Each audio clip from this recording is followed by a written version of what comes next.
All right, welcome back everyone to my second options account update video, part of my option account series on my new YouTube channel, Invest the Rest, where basically my motto for my strategy in 2025 is get as much extra cash, discretionary income, and stagnant savings account that I may have into the market because more time in the market means more money. If you're just joining us and you're new to the channel, this channel is going to cover many different investment accounts that I've set up with $10,000 for 2025. And each account has a different strategy, many with a high amount of risk. I'm younger and I'm willing to take on some of that higher risk for a higher reward. I will say the thumbnail for this video, as shown on the screen here, I picked it because we have seen some ups, we have seen some downs. The market open in the first couple of weeks of 2025 has been fairly tumultuous, in my opinion. But that being said, this account, which is focused primarily on selling put and call contracts, has performed quite a bit better than I thought it was going to. All right, we started with $10,000. We're trying to make $500 a month, and we're focused on income through selling contracts and receiving the premium from those contracts. So let's get into it right away. You're here for the update, and I want to show you the performance that I've seen so far in my account. So if you watched my first video, you'll notice that I made some changes to the table. This Excel spreadsheet will continue to develop as I move along.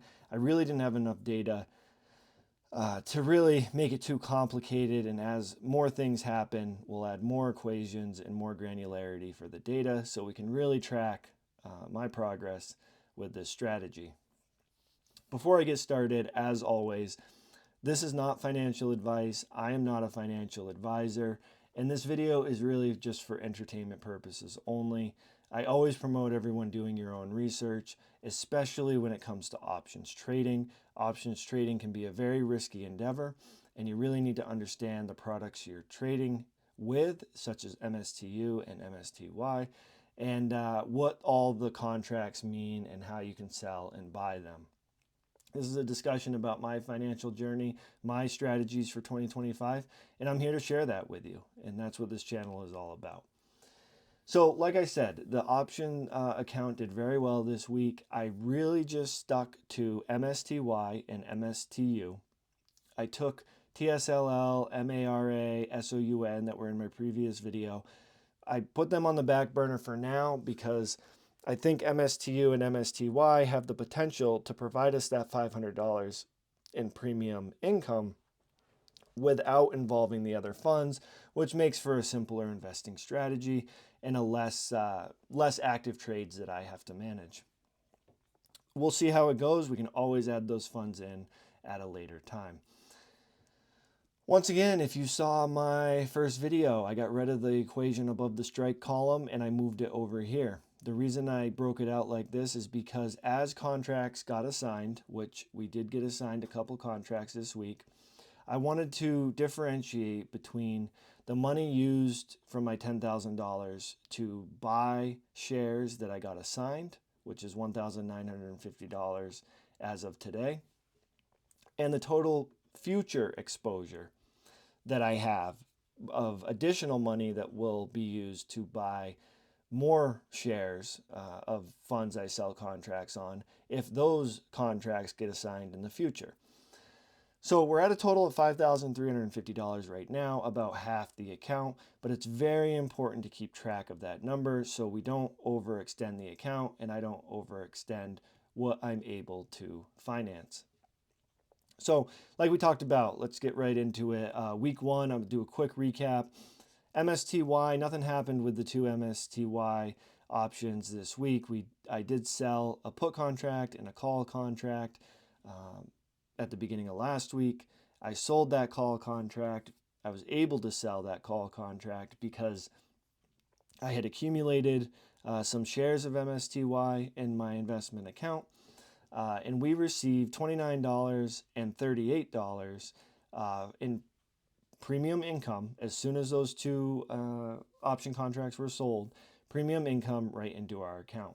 Now, those two contracts don't have an expiration date until 1/17.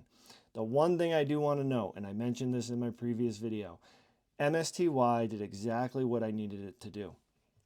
It stayed between the $26 strike price of my put contract and the $33 strike price of my call contract, which if it stays in that zone through next Friday, 1/17, we will retain the $29 and $38 without having to take any action, which means we won't have to sell, we won't have to buy.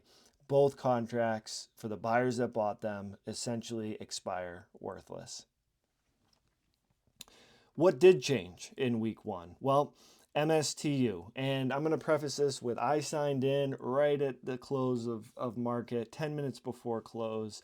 And I want to show you what MSTU did this afternoon because I don't think I've ever traded option contracts and had it be this close to my strike price.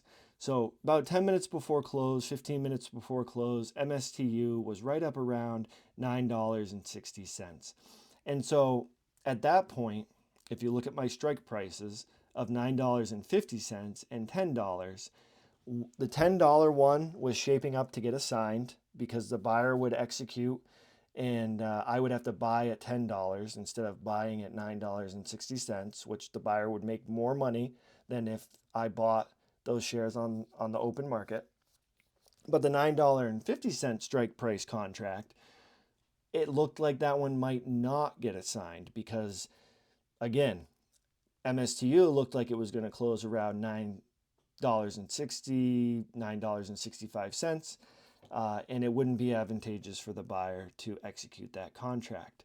However, 5 minutes to go in the trading day, in the trading week, MSTU took a nosedive from $9.60 down to $9.23. Why is that important? Well, that's important because normally I'm able to set up and execute my contracts for the following week. And I struggled today because of how close MSTU was to my $9.50 strike price. So that's why I have this yellow and question marks here, and I ended up not opening a contract for that $9.50 strike price. But I'll get into that in a second. So what I did know for sure, or what I thought I knew for sure, and it ended up being correct, that MSTU put contract was, essentially assigned to me or will be assigned to me tomorrow at the $10 price. And so I will own 100 shares of MSTU at a $10 price. Now, I still, even though the contract was executed, I still maintain the premium. I still keep it. It's mine. Once it hits my account, it's mine. So we still got $27 and $24 for those two contracts that we sold in week one. So I knew I was going to get assigned 100 shares of MSTU at $10. So for next week, instead of selling a put contract, I sold a sell contract. I sold a call contract for $100. Oh, excuse me. I'm getting mixed up in my columns here. I sold a call contract for 100 shares of MSTU at the same strike price of $10. And the reason I open it at the same strike price is because, again, this account is not focused on capital gains. We're only focused on the premium income. So if I bought it at $10, I'm going to open a contract to sell it at $10. So I open that contract. For that contract, because of the price of MSTU, I received $64.33.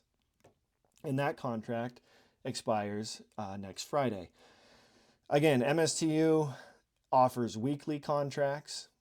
MSTY offers monthly contracts, but the strategy in this account is anytime I'm able to trade a weekly options contract, I'm going to trade weekly instead of monthly. So I sold that. I got $64.33. If MSTU goes above $10 by next Friday or sometime between now and next Friday, 1/17, that contract will end up being executed, and I will be forced to sell my 100 shares of MSTU at $10. And the buyer will make out, right? Because if MSTU is at $11 and the buyer has a contract saying that they can buy it from me for $10 a share, they're going to earn an additional dollar a share if they turn around and sell it on the open market.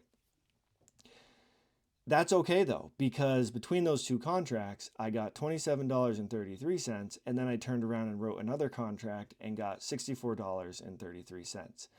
No capital depreciation, no capital gain, even money as far as the stock price where I bought and where I sold is concerned, but I still retain that premium. So I almost make right around a little less than $100, $95 in premium income without losing any money on the price of the shares. Now, seeing MSTU at the end of the day continue to drop down to $9.23, I decided for my put contract for next week to sell a put contract at a strike price of $8. I was awarded $31, and that's what I sold it at. 31 cents a share times 100 shares is $31 minus fees, and I got $30.33 deposited into my account, and I sold a put contract for $8. And the reason I lowered my $8, lowered my strike price to $8 instead of another contract at $9.50 is because MSTU was at $9.50. And if I did get assigned the $9.50 contract, my cost basis, or my average cost of both these 100 share lots, I would essentially own 200 shares of MSTU, and I'd have a cost basis of $9.75. So when I sell put contracts, I want to continue to lower my cost basis. So if I continue to get assigned and I'm unable to offload some of those shares at a higher price, $8 and $9.75, I'll continue to lower my cost basis week to week until a point eventually I'll be able to sell all the shares through selling a call contract. Again, that's a mouthful. Don't worry if you didn't get it the first time. It took me many, many, many months to understand all these terms and lingo. Just enjoy the content, follow along, look at my spreadsheet, see what I'm doing, and just enjoy it, right? You don't need to learn everything all at once, okay? Baby steps. That's really the key to starting to wrap your head around a lot of this stuff. With that being said, I'd highly recommend you subscribe, because the more account updates that you watch, the better you're going to get, and the less information you're going to miss, which means the less questions you'll have. You'll be able to keep up and follow along. So subscribe below, like below. You'll be notified of new account updates. So because lastly, right, so I opened that $10 call contract, sold it. I sold an $8 put contract for next week. I did nothing at the $9.50. Now, many of you that understand options, right, are probably saying, oh, well, he's going to get assigned. And that's absolutely true. And I already put it in here. It closed at $9.23. I'm going to get assigned another 100 shares at $9.50. So I own 200 shares of MSTU, and that's where this total assigned number comes from, right? 100 shares times $10 is 1,000, plus another 100 shares times $9.50 is that $9.50. So that's the money I had to, they took out of my account to buy 200 shares. But I didn't open another call contract at $9.50 because I wasn't sure what MSTU was going to do. But because I did get assigned, I entered it here as a sell a call contract, but I'm not going to open it until Monday. And that's because it wasn't clear what MSTU was going to do until literally the last minute of market close, before market close. So I'm going to open a contract on MSTU. I'm going to sell a call contract. We're going to open it on Monday. It's going to be for 100 shares. It's going to be for a $9.50 strike. And the premium will be determined based on how MSTU opens on Monday. If it opens right where it is now, I'm probably looking at another $65 in premium. So if I were to get that another $64 in premium minus fees, we'd get $64.33 and we'd be up to $278. But what that amount is highly dictated of where MSTU opens on Monday. So I don't want to put it in there yet. I don't want to count my chickens before they hatch. So these are the contracts we're set up for in week 2. And again, don't forget, we still have MSTY open that will also close next Friday. So next Friday, 1/17, January 17th, we'll have 5 contracts get assigned, expire worthless, and we'll be able to update all of this information and move on into week 3. So what's the good news? The good news is we are only, what is it? It's January 10th. Monday will be January 13th. And we are already at $213.98 in premium earned, with possibly, let's say on the low end, another $50 in income on its way on Monday. And we'll be halfway to our goal of $500 a month by, really by halfway through January, but a little bit before. So we're ahead of pace. Everything seems to be working well so far. And I'm really excited to get closer and closer to that goal of $500. We also have an additional $5,350 that we can play with to continue to drive that income number up. So that's the update. That's where my options account stands. I've updated the sheet. I'm going to use a bunch of different colors so you guys can differentiate about the information that I'm talking about. And, really, if you get into this, if you start to look at options, if you start to research options, really study it before you spend any real money. Do some practice trading and be very, very conservative to start. As I learned how to do this, I was very conservative, kept activity very low, maybe 1, maybe 2 contracts a week, so I could learn the movement of different funds and different shares.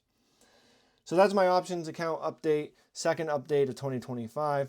We're off and running. Accounts are doing great. So far, every strategy is working very well.